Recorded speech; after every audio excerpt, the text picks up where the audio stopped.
Kingdom protista complete होने के बाद नेक्स्ट जो टॉपिक आपका है वो है फंगी। ठीक है, ये थर्ड किंगडम है। अगर आप R H Whittaker 5 kingdom classification के अकॉर्डिंग देखेंगे तो ये आपका थर्ड जो है किंगडम होगा, थर्ड किंगडम। ठीक है, और इसका जो फर्स्ट पॉइंट है आप देखो, फर्स्ट जो पॉइंट है ये है कि फंगस जो है ये हेट्रोट्रॉपिक नेचर के होते हैं, ये अपना फूड मटेरियल सेल्फ प्रिपेयर नहीं करते हैं। ठीक है, ये फर्स्ट पॉइंट है अकॉर्डिंग टू एनसीईआरटी। और देन सेकंड पॉइंट है कि अगर आप इनकी मॉर्फोलॉजी और हैबिटाट के बेसिस पे फंगस को देखेंगे तो इनकी डाइवर्सिटी बहुत ज़्यादा है, डिफरेंट टाइप के होते हैं। ठीक है, morphology as well as habitat के बेसिस पे अगर देखेंगे तो इनके डिफरेंट टाइप्स हैं। ठीक है, देन एनसीईआरटी का जो थर्ड पॉइंट है वो एक्चुअली में इनके लोकेशन को लेकर है कि एक्चुअली कहाँ पे फंगस ऑब्जर्व किए जाते हैं। तो फर्स्ट जो ऑब्जर्वेशन एनसीईआरटी ने मेंशन किया है वो क्या है, मॉइस्ट ब्रेड। ठीक है, मॉइस्ट ब्रेड में फंगस मिलेंगे जब आप ब्रेड को ओपन एटमॉस्फेयर में छोड़ देते हैं कुछ टाइम के लिए।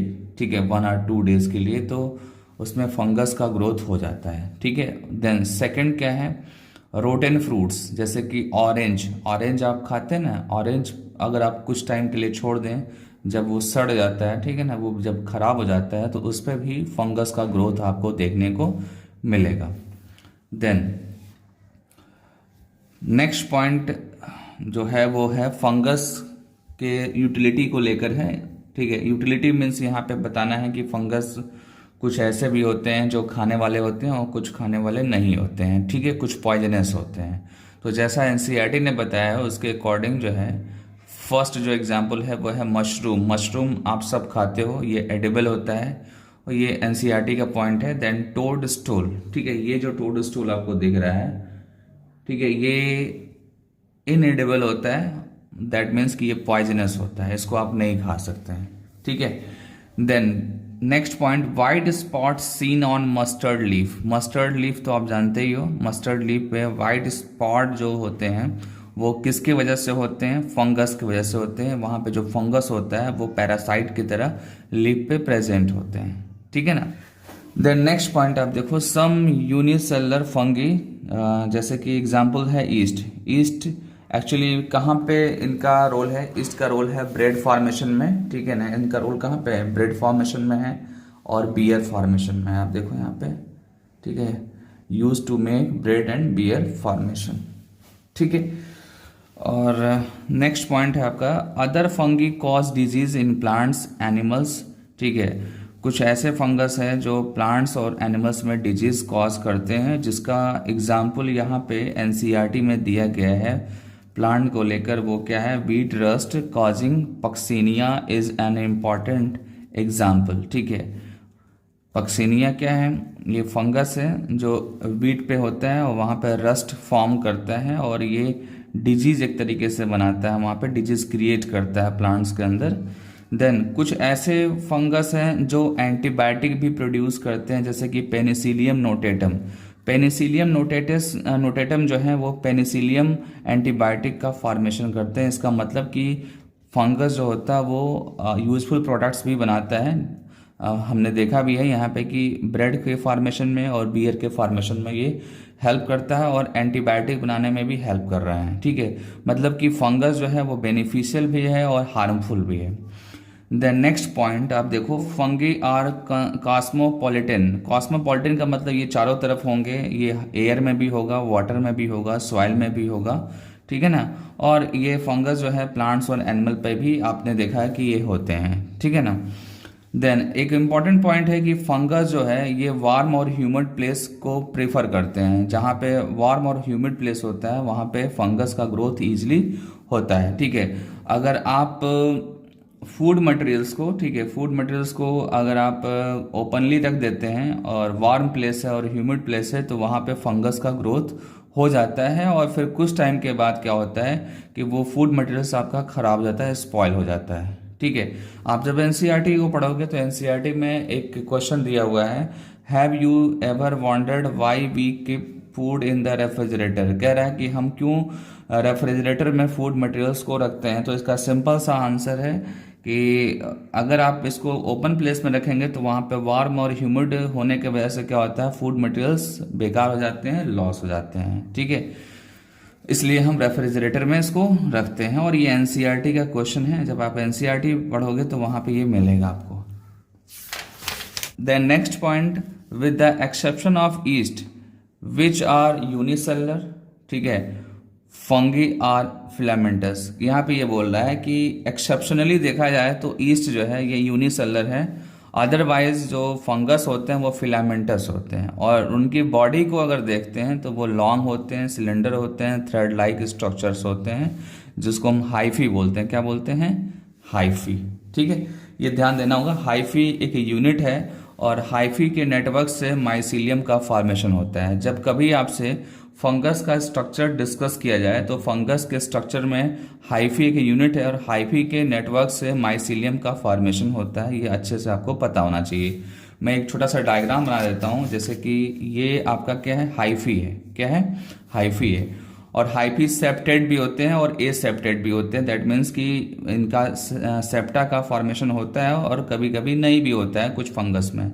और ऐसे बहुत सारे होंगे तो इनका एक नेटवर्क फॉर्म हो जाता है, इनका एक नेटवर्क फॉर्म हो जाता है जिसको आप क्या बोलते हैं, माइसीलियम बोलते हैं, ठीक है। तो ये आपका हो गया। Then next point, some hyphae are continuous tube filled with the multinucleated cytoplasm, these are called coenocytic hyphae. ये इंपॉर्टेंट है, ये इंपॉर्टेंट लाइन है। जैसे कि आप देखो यहाँ पे मैं समझाने की कोशिश कर रहा हूँ इस पॉइंट को। यहाँ पे ये आपको बताना है कि हाइफी जो है कंटिन्यूअस ट्यूब लाइक एक स्ट्रक्चर होता है जिसके अंदर साइटोप्लाज्म होता है। क्या होता है इसके अंदर? साइटोप्लाज्म होता है और बहुत सारे न्यूक्लियस होते हैं, मल्टी न्यूक्लिएटेड, ठीक है ना। साइटोप्लाज्म कैसा होगा? मल्टी न्यूक्लिएटेड होगा।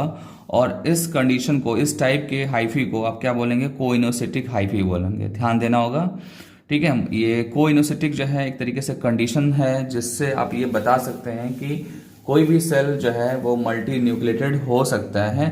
मल्टी न्यूक्लिएटेड का जो मीनिंग है वो ये है कि साइटोप्लाज्म में एक से ज़्यादा न्यूक्लियस होंगे, ठीक है। और आपको मैं बता दूं कि जब कभी न्यूक्लियस कहीं पे भी आपको मिलेगा वेल डेवलप, इसका मतलब है कि वो ऑर्गेनिज्म के अंदर जो सेल होगा वो यूकैरियोटिक सेल होगा। कैसा सेल होगा? यूकैरियोटिक सेल होगा, ठीक है। मतलब ये भी है, यहाँ पे ये समझ सकते हैं कि जो आपका फंगस है, फंगस के अंदर जो भी ऑर्गेनिज्म है, मतलब फंगस जो भी है, उनके अंदर जो सेल होगा वो यूकैरियोटिक सेल्स होगा, क्योंकि यहाँ पे ट्रू न्यूक्लियस की बात हो रही है। ट्रू न्यूक्लियस फंगस में एग्जिस्ट करता है, ठीक है। और प्रोटिस्टा में भी यही था, प्रोटिस्टा में भी ट्रू न्यूक्लियस प्रेजेंट था, बट मोनरा में ट्रू न्यूक्लियस एब्सेंट थे। और जब मैंने मोनरा बताया था तो मोनरा में मैंने आपको बताया था कि वहाँ पे जो सेल होते हैं वो प्रोकैरियोटिक सेल होते हैं, ठीक है। तो ये सारे पॉइंट्स को अच्छे से देखते रहिएगा, आप नोट करते रहिएगा। देन आते हैं नेक्स्ट पॉइंट पे, अदर हैव सेप्टेड। कह रहा है कि कुछ ऐसे होते हैं हाइफी जहाँ पे सेप्टा मिलेगा, जैसे कि मैंने आपको बताया भी, ठीक है। ये अगर हाइफी है और हाइफी में कुछ इस तरीके से सेप्टा अगर है तो इसको आप बोलेंगे सेप्टेड। क्या बोलेंगे इसको? Septate hyphae. क्या बोलेंगे? सेप्टेड हाइफी बोलेंगे, ठीक है। और अगर नहीं है, एक ट्यूब की तरह है, तो आप क्या बोलेंगे इसको? आप एसेप्टेड। क्या बोलेंगे आप इसको? एसेप्टेड हाइफी बोलेंगे इसको, ठीक है। और ये जो हाइफी है उसका जो सेल वॉल है, ठीक है, कहने का मतलब ये कि जो भी फंगस होता है, फंगस का जो सेल वॉल होता है वो काइटिन से बना होता है एंड पॉलीसेकेराइड से बना होता है, ठीक है। काइटिन वर्ड आपको याद करना होगा। ये काइटिन और कहाँ मिलता है? ये आपको इंसेक्ट के एक्सोस्केलेटन में मिलता है। इंसेक्ट का एक्सोस्केलेटन, जैसे कि कॉकरोच अगर देखते हैं तो कॉकरोच का जो एक्सोस्केलेटन होता है वहाँ पे भी आपको काइटिन मिलेगा। और फंगल सेल वॉल में भी आपको काइटिन मिलेगा। और काइटिन का जो यूनिट होता है वो क्या होता है? एन एसिटिल ग्लूकोसामीन होता है। ये मैंने पहले भी बताया था जब मैंने आर.एच. विटाकर का 5 किंगडम क्लासिफिकेशन डिस्कस किया था, तो वहां पे भी मैंने बताया था आपको, ठीक है।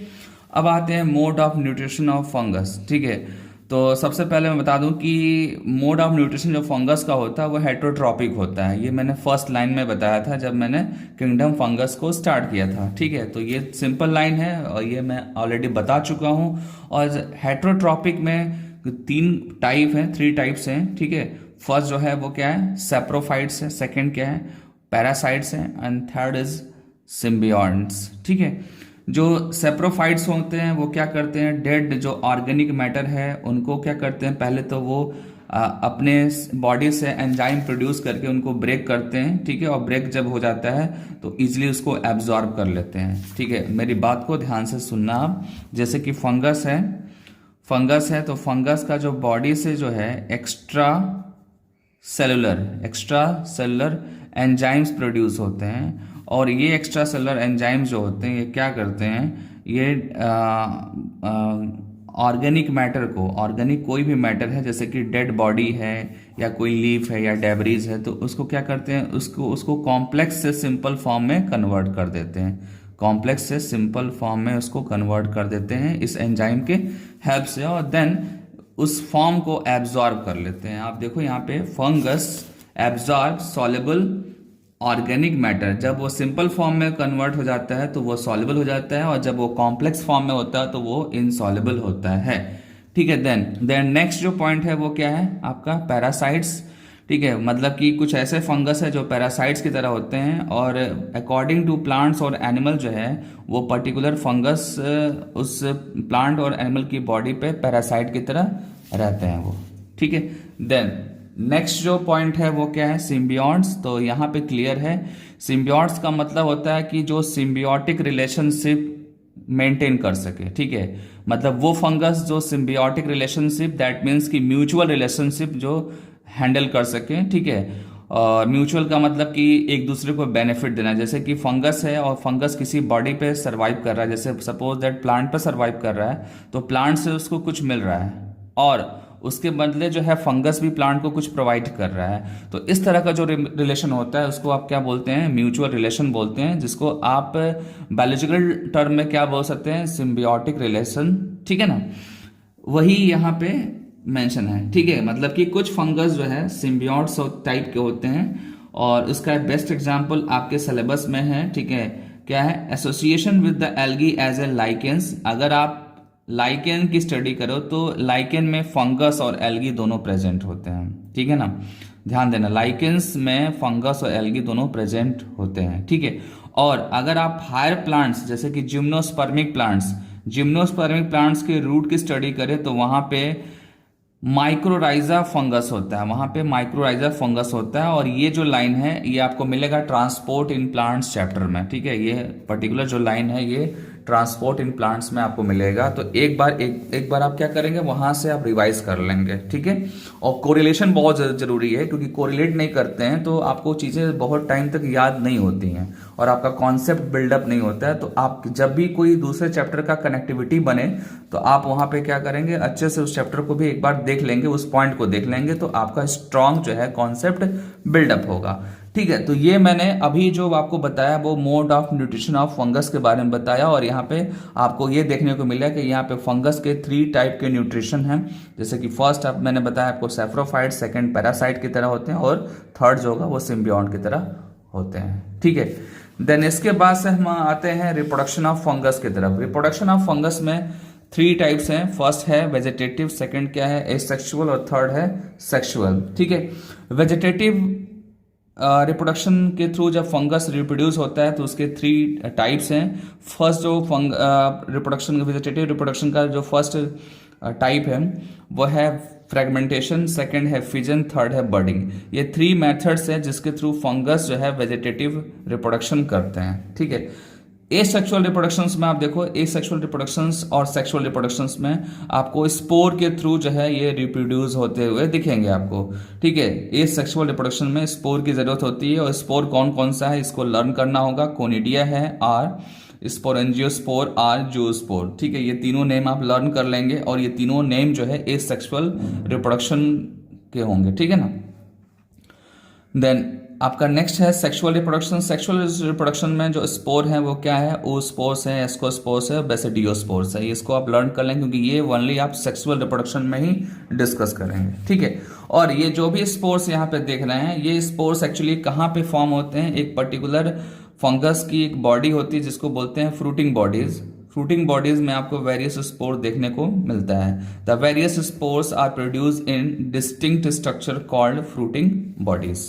ठीक है, ये आपका हो गया। देन उसके बाद देन नेक्स्ट है आपका steps of sexual reproductions. Sexual reproductions के 3 स्टेप हैं। फर्स्ट है प्लाज्मोगेमी, सेकंड क्या है कैरियोगेमी, थर्ड है स्पोर फॉर्मेशन। ठीक है, प्लाज्मोगेमी में क्या बताना है आपको, fusion of protoplasm between 2 motile और नॉन मोटाइल गेमेट्स, मतलब कि मोटाइल और नॉन मोटाइल गेमेट्स का फ्यूजन से जो है जब फ्यूज होते हैं तो उस प्रोसेस को क्या बोलते हैं, प्लाज्मोगेमी बोलते हैं। ठीक है, यहाँ पे जो इंपॉर्टेंट पॉइंट है वो क्या है कि गेमेट्स जो है वो मोटाइल भी है और नॉन मोटाइल से है, और इन दोनों के प्रोटोप्लाज्म फ्यूज कर रहे हैं फर्स्ट स्टेप में। सेकेंड स्टेप में क्या है, यहाँ पे न्यूक्लियस जो है फ्यूज कर रहा है, इसलिए इस स्टेप का नेम है कैरियोगेमी। एंड थर्ड स्टेप में क्या है, स्पोर फॉर्मेशन हो रहा है, meiosis in zygote resulting in haploid spores. ठीक है, जब फ्यूजन हो जाता है ना, ये गेमेट्स का देखा आपने फर्स्ट स्टेप में फ्यूजन हो गया, फ्यूजन हो गया तो क्या बनेगा, जाइगोट बनेगा और उसमें मियोसिस होगा, और मियोसिस के बाद स्पोर फॉर्म होगा उनके फ्रूटिंग बॉडी पे। ठीक है, देन आगे आते हैं, आगे क्या दिया हुआ देखते हैं एक बार। आगे जो नेक्स्ट पॉइंट है, when a fungus reproduce sexually 2 haploid hyphae of compatible mating types come together and fuse. मतलब सीधा सा है कि 2 टाइप्स के फंगस आएंगे और उनका जो हाइफी होता है हैप्लॉइडी हाइफी, वो क्या होगा, मैटिंग करेगा, कुछ इस तरीके से मैटिंग करेंगे। ठीक है, और फ्यूज कर जाएंगे। और ये चीज बतानी कहाँ पे है, ये सेक्सुअल रिप्रोडक्शन में बताना है। ठीक है, सेक्सुअल रिप्रोडक्शन वाले पार्ट में बताना है। ठीक है, देन नेक्स्ट पॉइंट है, in some fungi the fusion of 2 haploid cells immediately result diploid cells. ठीक है, जब कुछ फंगस जो है फ्यूज होते हैं, ठीक है, उनके हैप्लॉइड सेल्स फ्यूज होते हैं तो क्या बनाते हैं, डिप्लॉइड सेल्स बनाते हैं। ठीक है, in some fungi the fusion of 2 haploid cells immediately results in diploid cells. ठीक है, then next point, however in other fungus. ठीक है, अदर फंगस में क्या होगा, ध्यान दो आप, यहाँ पे अदर फंगस में एक कैटेगरी है एस्कोमाइसिटीज है और बेसिडियोमाइसिटीज है। ये आगे मैं डिस्कस करूंगा इंडिविजुअली इन दोनों टॉपिक को। और यहाँ पे क्या होने वाला है, एन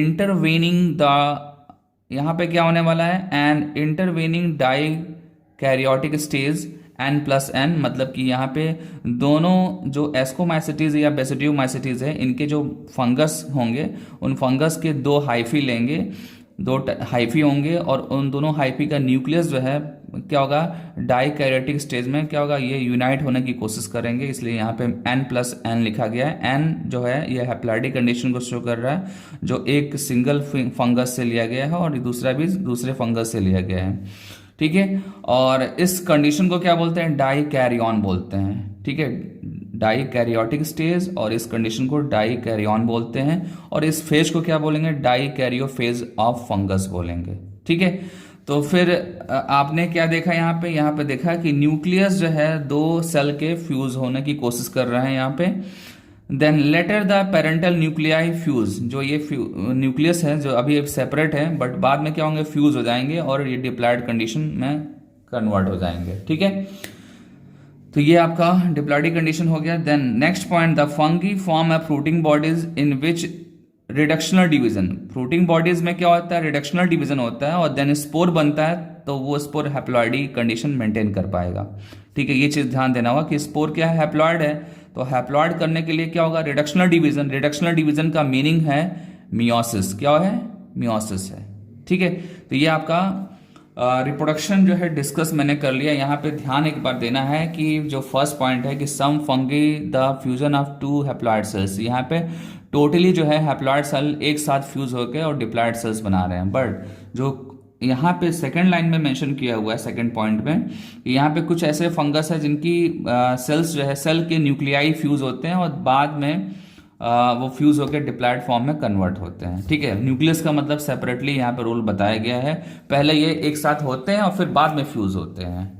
ठीक है ना, तो ये आपका कंप्लीट हो गया। यहाँ पे ध्यान देना होगा डाई कैरियो फेज क्या है आपका, और आपका ये जो डाई कैरियन है ये क्या है। डाई कैरियन एक कंडीशन है, और इस कंडीशन में जो एक्टिविटीज हो रही हैं उस फेज को हम क्या बोल रहे हैं, डाई कैरियो फेज बोल रहे हैं। ठीक है, देन यहाँ पे देखते हैं next point, the fungi form fruiting bodies. यहाँ पे मैंने बताया कि जब फ्रूटिंग बॉडीज बनता है तो क्या होता है कि वहां पे रिडक्शनल डिवीजन होते हैं, क्योंकि फ्रूटिंग बॉडीज के ऊपर जो है स्पोर का फॉर्मेशन होता है, जैसा कि मैंने यहाँ पे बताया था आपको।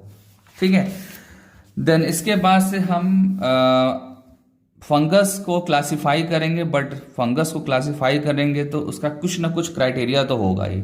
ठीक है, जो एनसीईआरटी ने क्लासिफाई करने के लिए क्राइटेरिया यूज किया है वो क्या है, देखो आप, the morphology of the mycelium. जो भी फंगस की इंडिविजुअल कैटेगरी है, उस फंगस की माइसीलियम की मॉर्फोलॉजी आपको ध्यान देना होगा। मोड ऑफ स्पोर फॉर्मेशन ध्यान देना होगा। Fruiting bodies form the basis for the division of the kingdom into various classes. ठीक है, तो fruiting bodies, spore formation, mycelium की मॉर्फोलॉजी, ठीक है, ये सारा चीज फोकस करना होगा। उसके बाद से आप क्या करेंगे, क्लास बनाएंगे। ठीक है ना, जो फंगस की जो क्लास होगी इसके अकॉर्डिंग बनेगा, जिसमें फर्स्ट जो क्लास है वो क्या है, आप देखो ध्यान से। फर्स्ट है आपका फाइकोमाइसिटीज है, इसको आप लर्न कर लिएगा। सेकेंड जो है वो क्या है, एस्कोमाइसिटीज है। थर्ड जो है वो क्या है, बेसिडियोमाइसिटीज है। ठीक है, फोर्थ जो है वो क्या है आपका, ड्यूटेरोमाइसिटीज। ये ध्यान देना होगा। ये 4 क्लासेस हैं, ठीक है ना, फंगस के, और इसी को मैं नेक्स्ट लेक्चर में आपको बताऊंगा।